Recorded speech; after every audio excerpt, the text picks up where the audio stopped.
Part 1. A man wants to find out about a language course. Listen to the conversation between the man and the woman and answer the questions. First, you have some time to look at questions 1 to 4.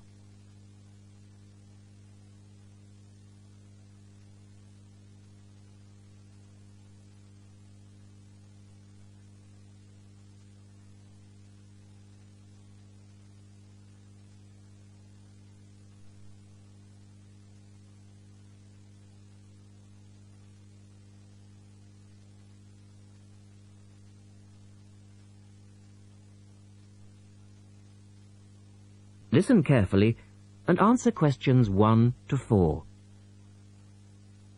Good morning, University Language Centre. How can I help you? I'm interested in doing a language course. I did Mandarin last year and now I'd like to do Japanese. Can you give me some information about what courses are available at your centre and when they start, that sort of thing? Yes, certainly. Well, we actually offer a number of courses in Japanese at different levels. Are you looking for full-time or part-time? Oh, I couldn't manage full-time as I work every day, but evenings would be fine and certainly preferable to weekends. Well, we don't offer courses at the weekend anyway, but let me run through your options. We have a 12-week intensive course, 3 hours, 3 nights a week. That's our crash course, or an 8-month course, 2 nights a week. I think the crash course would suit me best, as I'll be leaving for Japan in 6 months' time. Are you a beginner? Not a complete beginner, no. Well, we offer the courses at 3 levels. Beginners, lower intermediate and upper intermediate, though we don't always run them all. It depends very much on demand. I'd probably be at the lower intermediate level, as I did some Japanese at school, but that was ages ago. Right. Well, the next Level 2 course begins on Monday the 12th of September.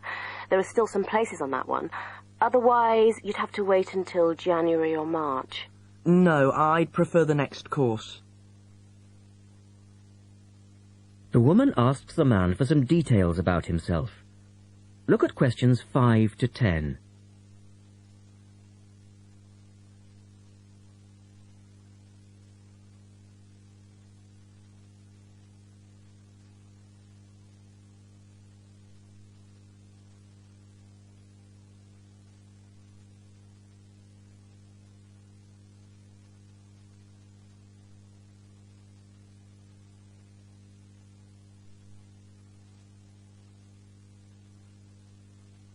Now listen to their conversation and complete the form.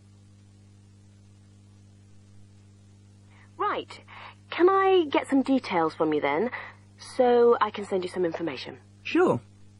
What's your name? A family name first. Haggerty. Richard. H-A-G-A-R-T-Y? No, H-A-G-E-R-T-Y. Oh, okay. And your address, Richard? Well, perhaps you could email it to me. Right. What's your email address? It's Ricky45, that's one word, RICKY45, at hotmail.com. And I just need some other information for our statistics. This helps us offer the best possible courses and draw up a profile of our students. Fine. What's your date of birth? I was born on the 29th of February, 1980. 1980? So you're a leap year baby. That's unusual. Yes, it is. And just 1 or 2 other questions for our market research, if you don't mind. No, that's fine. What are your main reasons for studying Japanese? Business, travel, or general interest? My company's sending me to Japan for 2 years. All right, I'll put down business. And do you have any specific needs? Will there be an emphasis on written language? For instance, will you need to know how to write business letters, that sort of thing? No, but I will need to be able to communicate with people on a day-to-day basis. Okay, so I'll put down conversation. Yes, because I already know something about the writing system at an elementary level, and I don't anticipate having to read too much. You said you'd studied some Japanese. Where did you study? 3 years at school. Then I gave it up, so I've forgotten a fair bit. You know how it is with languages if you don't have the chance to use them. Yes, but I'm sure it will all come back to you once you get going again. Now, once we receive your enrolment form, we'll contact you. That is the end of Part 1. You will now have half a minute to check your answers.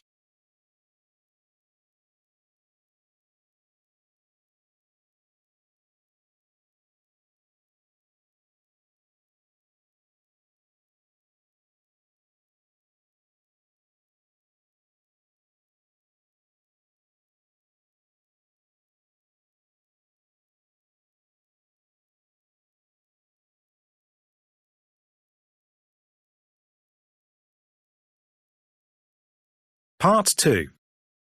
You will hear a man talking on the radio about dogs which help people with their work. First, look at questions 11 and 12.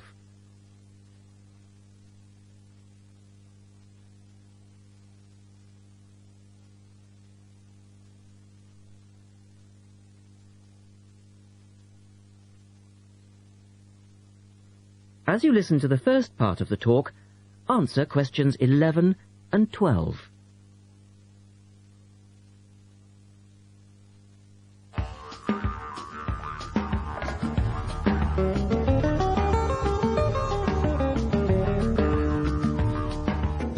Welcome to this week's edition of Countrywide. And today, we're taking a look at a number of different breeds of working dogs. And here to report on the dogs with jobs is Kevin Thornhill. Thanks, Joanne. Well, yes, dogs with jobs is the subject of today's program. Dogs have earned themselves a reputation over the centuries for being extremely loyal. And here's a little story which illustrates just how loyal they are. Just outside the country town of Gundagai in Australia is a statue built to commemorate a dog. A dog which sat waiting for his owner to return to the spot where he'd left him. Well, the story, which was immortalised in a song, has it that the poor dog died waiting for his master, 5 miles from Gundagai, which is where they built the statue. Now that's what I call loyalty. Now look at questions 13 to 20.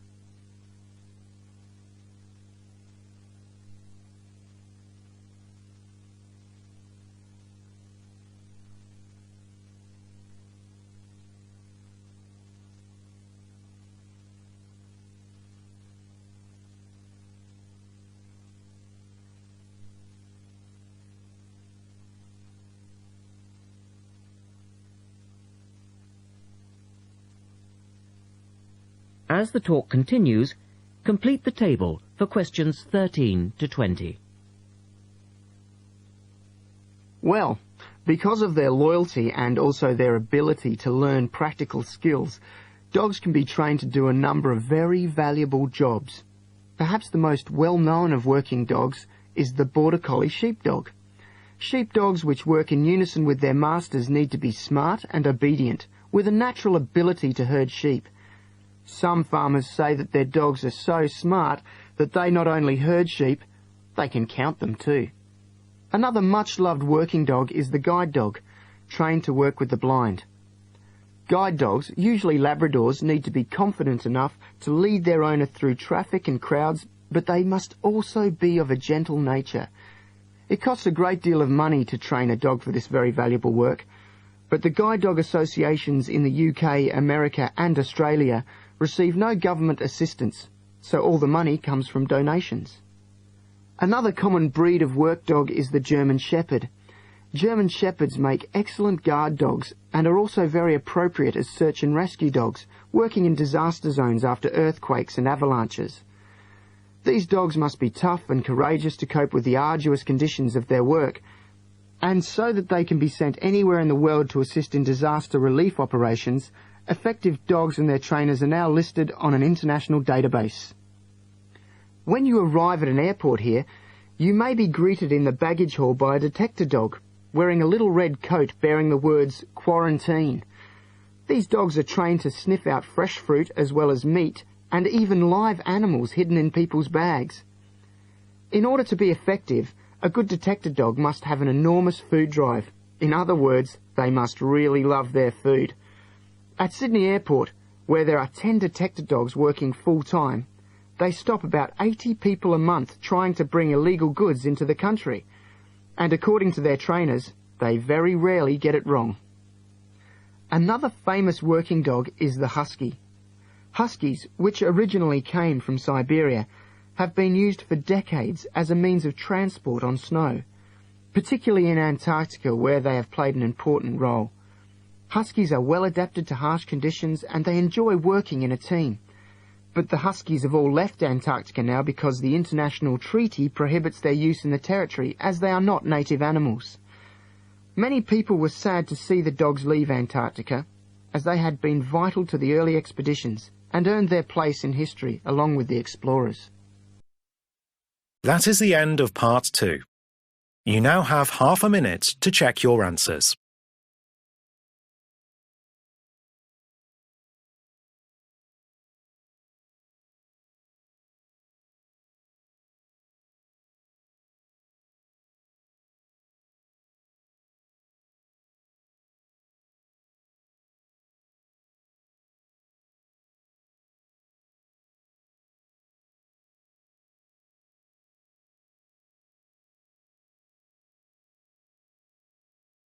Part 3. You will hear a discussion about a system of writing for the blind known as Braille. First, look at questions 21 to 23.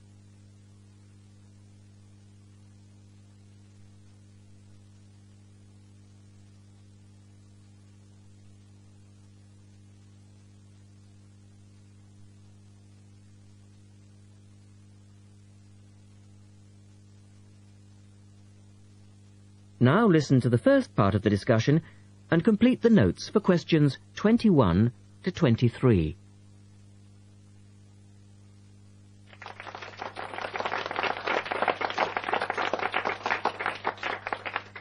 We're very pleased to welcome to our special interest group today Dr. Linda Graycar, who is from the City Institute for the Blind.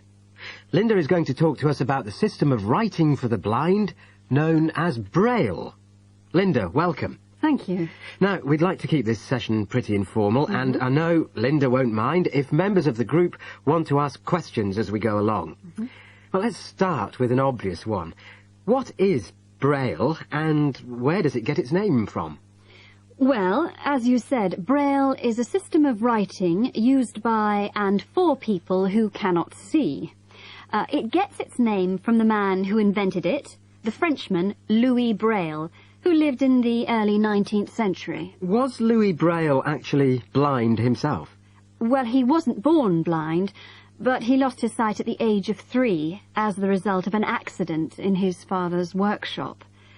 Louis Braille then went to Paris to the National Institute for Blind Children, and that's where he invented his writing system at the age of only 15 in 1824, while he was at the Institute. But he wasn't the first person to invent a system of touch reading for the blind, was he? No, another Frenchman had already come up with the idea of printing embossed letters that stood out from the paper, but this was very cumbersome and inefficient. Did Louis Braille base his system on the first one? No, not really.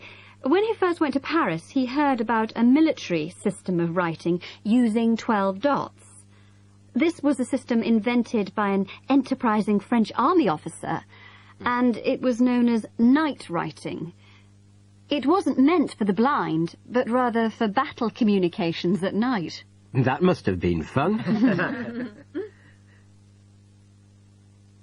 Look at questions 24 to 30.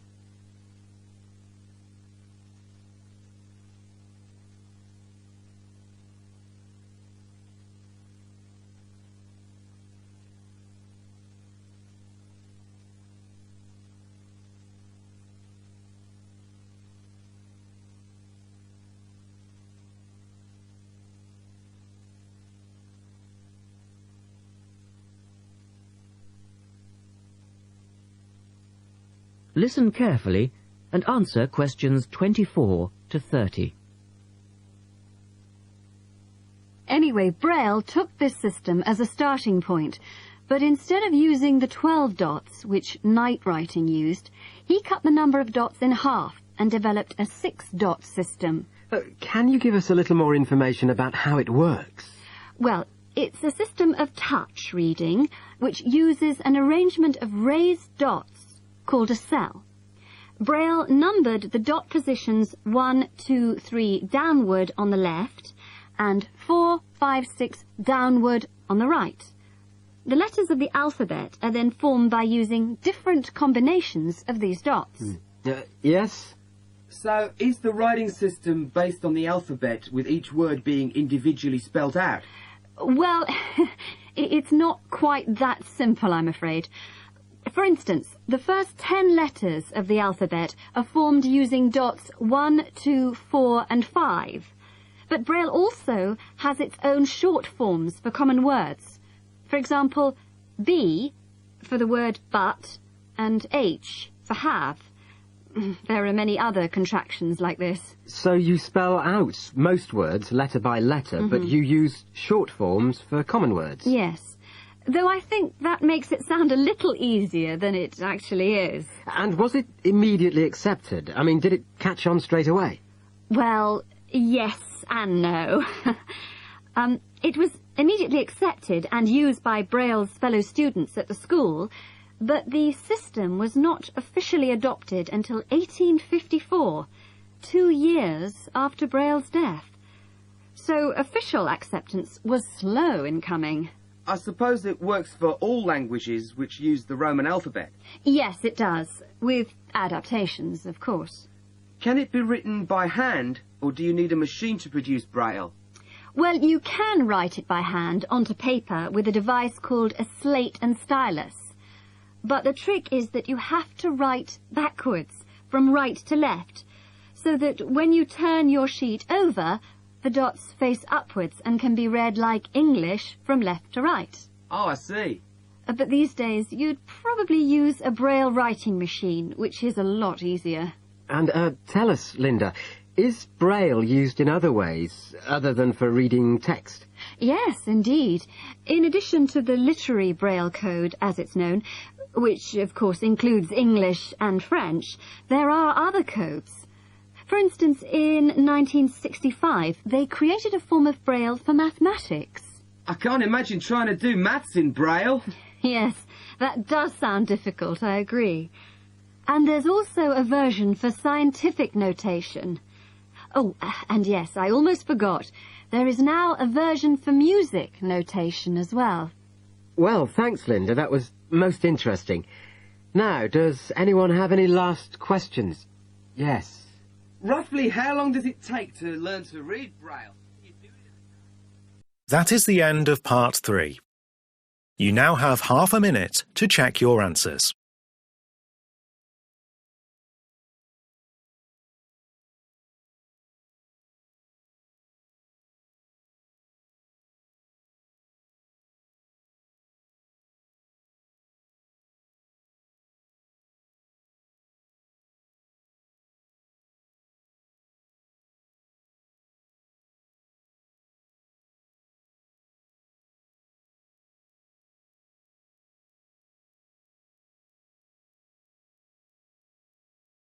Part 4.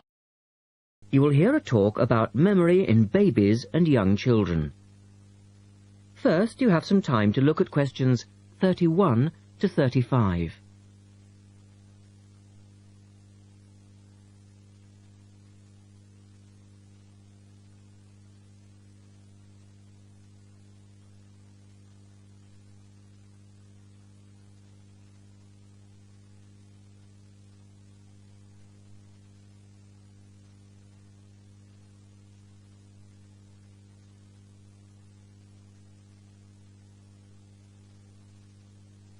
Now listen carefully and answer questions 31 to 35. We're going to look today at some experiments that have been done on memory in babies and young children.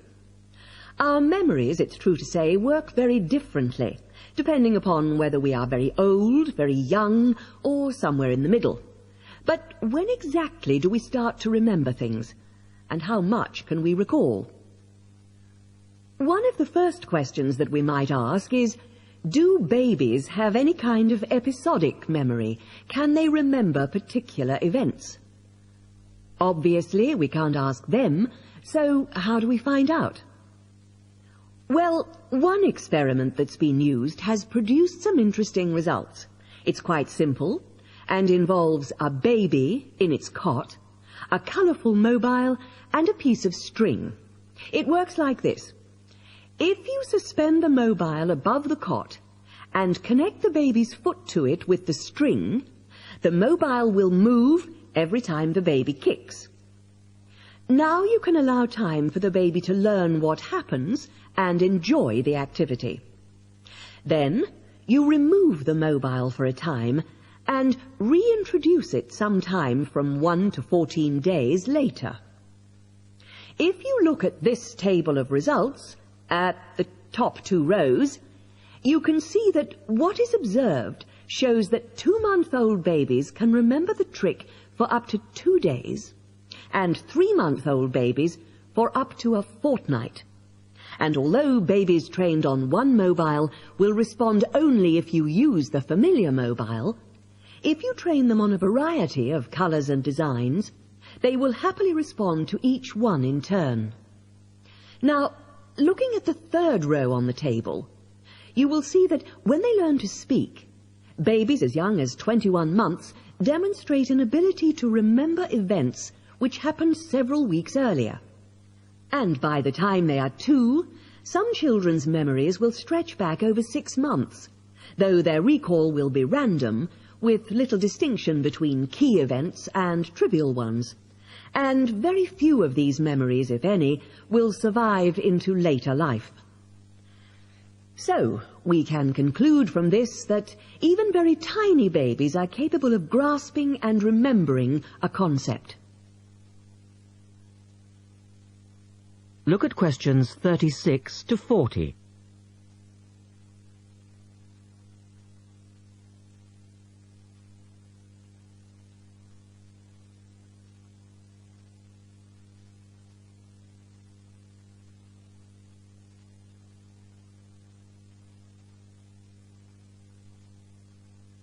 Now answer questions 36 to 40.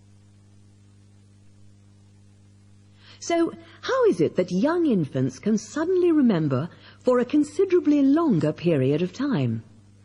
Well, one theory accounting for all of this, and this relates to the next question we might ask, is that memory develops with language. Very young children with limited vocabularies are not good at organizing their thoughts. Though they may be capable of storing memories, do they have the ability to retrieve them?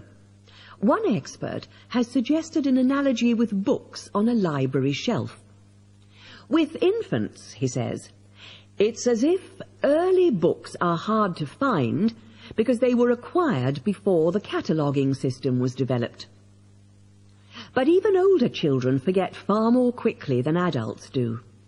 In another experiment, several 6-year-olds, 9-year-olds, and adults were shown a staged incident.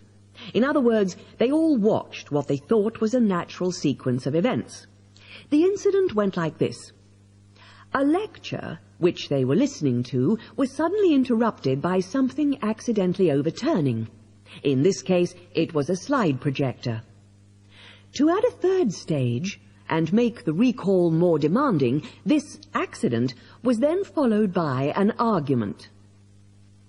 In a memory test the following day, the adults and the 9-year-olds scored an average 70%, and the 6-year-olds did only slightly worse. In a retest 5 months later, the pattern was very different. The adults' memory recall hadn't changed, but the 9-year-olds had slipped to less than 60%, and the 6-year-olds could manage little better than 40% recall. In similar experiments with numbers, digit span is showed... That is the end of part 4. You now have half a minute to check your answers.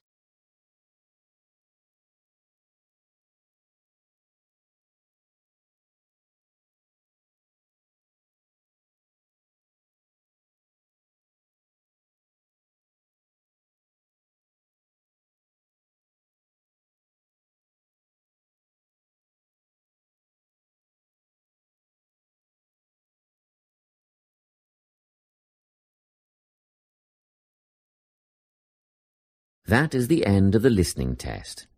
You now have 10 minutes to transfer your answers to the listening answer sheet.